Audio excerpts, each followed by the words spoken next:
Olá, meu nome é Juliana Guimarães, eu sou professora de inglês para a prova, prova de proficiência desde 2005. E como você sabe que uma prova de proficiência a gente trabalha estratégias para fazer a prova, mas essas estratégias só funcionam se você tiver uma base gramatical, ou seja, se você conseguir ler o texto. E para isso você precisa dessa base, que é o que nós vamos trazer hoje com Grammar for Adults.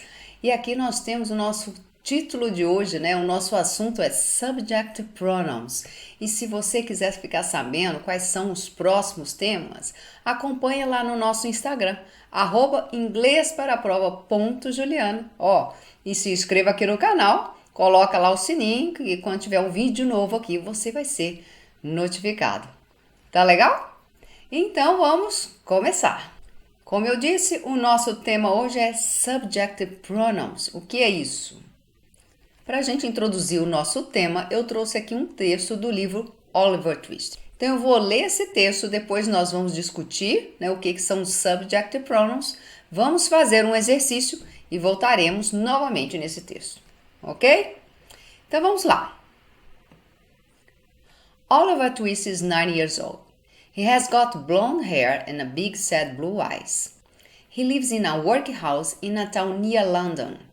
The workhouse is a bad place to live because it is very cold and dark.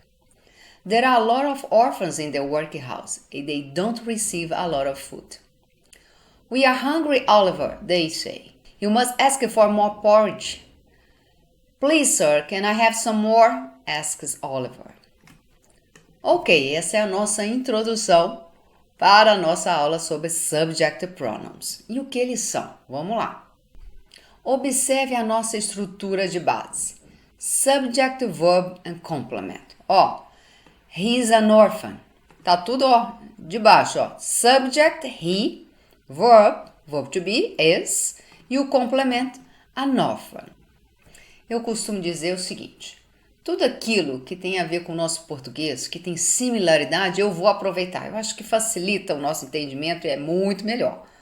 Então, essa estrutura, Subject, Verb, Complement, é exatamente igual à nossa. Ele é um órfão. Então, é muito mais fácil a gente entender aquilo que está similar ao nosso. E eu falo o seguinte, quando eu estiver dando uma aula aqui, e aquilo ali não tem nada a ver com português, ó, não fica falando assim, mas no português é assim, Não, tem coisa que eu vou falar assim, aceite, tá? Porque é assim naquela língua, e é assim que nós vamos aprender. Então, tudo aquilo que tiver similar ao português, a gente aproveita, e tudo aquilo que não for similar, a gente aceita, porque é assim que aprendemos uma língua nova. Tá combinado? Então, vamos voltar para a nossa estrutura. Então, o nosso foco da aula de hoje é aqui, ó, o subject, que no caso aqui é o he. Subject, verb, complement. Quais são os subject? No português a gente chama de pronomes pessoais. O inglês tem uma vantagem porque os pronomes pessoais chamam subject, já te faz uma referência na posição que ele vai ocupar na frase, ou seja, ele é sujeito da frase. Então, observe, para o singular nós temos I, you, he, she, it. Para o plural, nós temos we, you and they. Olha só, vou usar o meu quadrinho aqui, ó, para a gente falar um pouquinho desses pronomes pessoais. Então, como que nós vamos ler o I? Então, I a gente pode ler como o eu. O you, aqui nós vamos colocar o tu. Mas eu conheço como você. Ok, então vamos colocar tu e você, mas mais para frente, nas próximas aulas, a gente vai voltar nesse tu, ok? Mas colocamos os dois. O he é ele, o she é ela, o it é um ele, ela. Vamos para o plural. O we é o nós. O you vai ser um vós, um vocês. E o they é um eles ou elas, ok? Observe uma coisa, I, you, he and she, eles são usados para pessoas. Ele se refere às pessoas.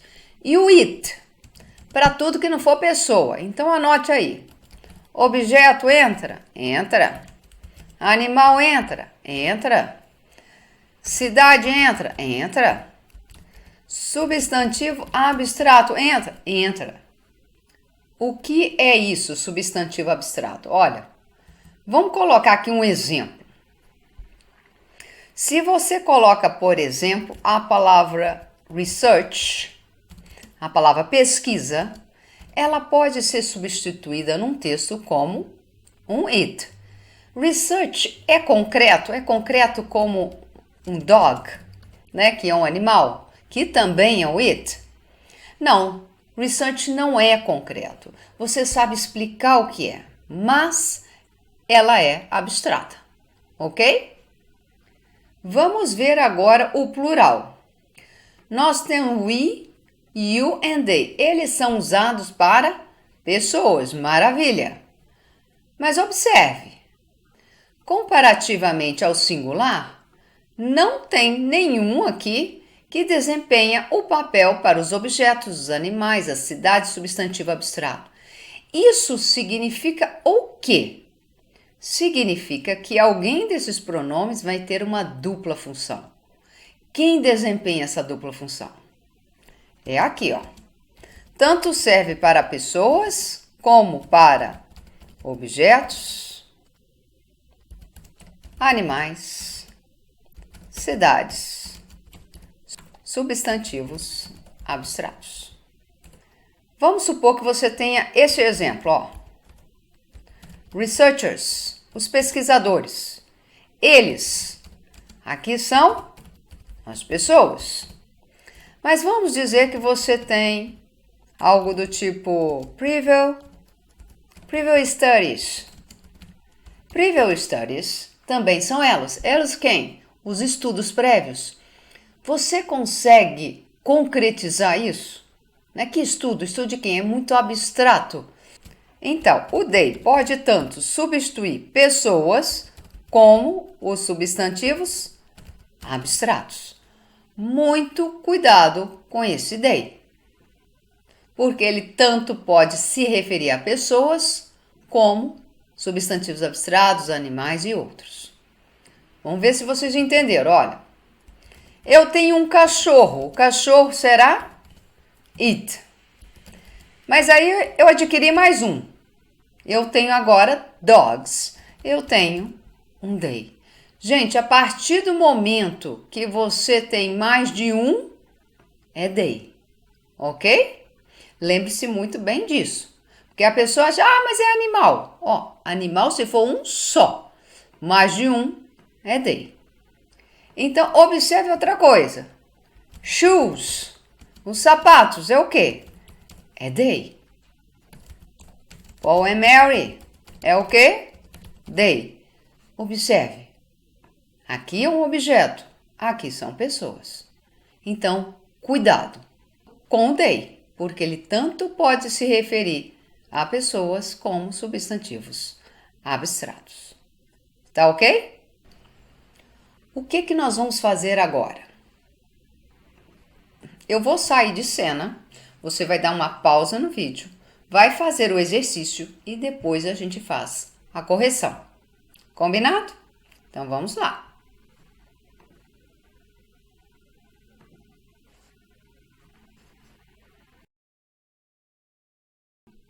Terminou de fazer? Pronto. Então vamos corrigir. O que está pedindo o exercício? Rewrite the sentence using subject pronouns. Então você vai ter que reescrever cada frase usando o subject pronouns. O que você tem que fazer? Você tem que trocar o sujeito da frase por um pronome correspondente. Então vamos lá. A sentença 1.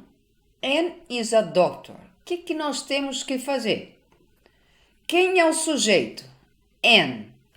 E aí você pensa, Anne é quem? É I, you, he, she, it, we, you ou they.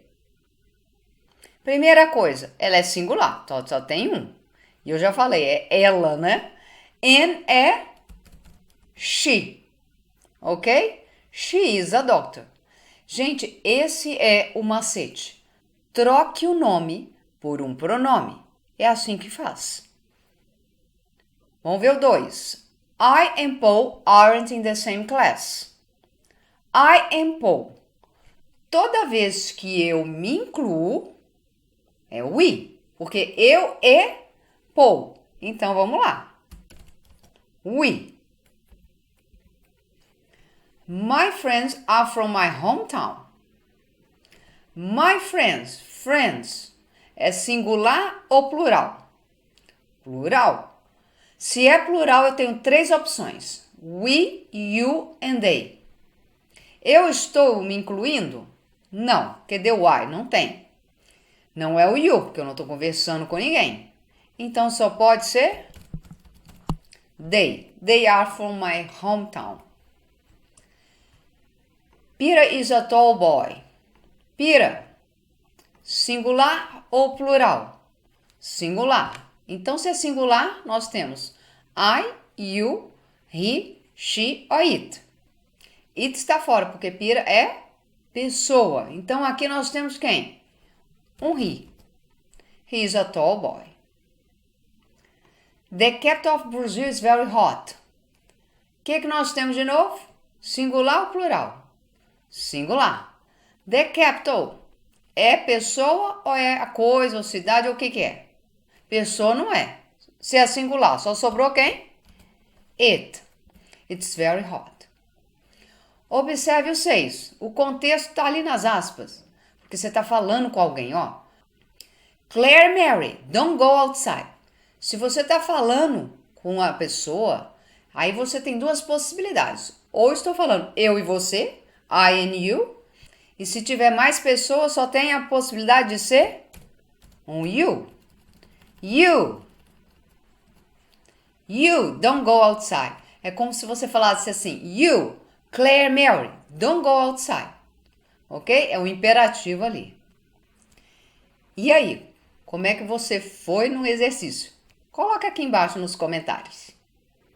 E para a gente terminar nossa aula de hoje, vamos voltar no nosso texto inicial e vamos agora observar os subject pronouns no texto. Vamos lá. Oliver Twist is 9 years old. He has got blonde hair and big sad blue eyes. A pergunta é, he é quem? Oliver Twist. No lugar de he, poderia estar um nome. Oliver Twist has got blonde hair and big sad blue eyes. E aí nós temos um subject pronouns para evitar a repetição. Olha a sequência. He lives in a workhouse in a town near London. Quem é he? Novamente, Oliver Twist. Vamos continuar. The workhouse is a bad place to live because it is very cold and dark. Esse it é quem? Ó, vamos voltar para trás aqui. The workhouse. Volta lá atrás. É como se você dissesse, troca aqui o it por the workhouse. Is very cold and dark. There are a lot of orphans in the workhouse and they don't receive a lot of food. De novo, quem é esse they? Vamos voltar para trás? A lot of orphans. Troca aqui, ó. A lot of orphans don't receive a lot of food. We are hungry, Oliver, they say. De novo, quem é o they? Os órfãos aqui de trás. E o we? O we aqui é a pessoa que está conversando com Oliver. Ele, mas os amigos dele. Então ele falou assim, we are hungry. Está substituindo aqui essas pessoas. E aí ele está conversando com o Oliver. Quando você está conversando I and you, no caso ali o líder que está tomando frente para conversar com o Oliver, vira para o Oliver e fala assim, ó, you, ó, você, Oliver, must ask for more porridge. Então esse you está se referindo a Oliver. E aí o Oliver vai lá para pedir comida. Ele fala assim, please sir, can I have some more? Asks Oliver. Quem é esse I? O próprio Oliver. Tá voltando para ele mesmo. Ok? Então, o texto que eu trouxe para você é desse livro aqui, ó, Oliver Twist. Eu vou colocar aqui embaixo do vídeo a descrição para quem se interessar a ler esse livro. É um livro para iniciante e ele é muito interessante. É um clássico aí do Charles Dickens, ok? Então, se você gostou desse vídeo, ó, coloca um like aqui para mim, coloca os comentários, perguntas, compartilhe. Vai que você lembrou de alguém e falou assim, ó, fulano de tal precisa assistir essa aula. Compartilhe, tá bom? Um beijo para você e até a próxima aula.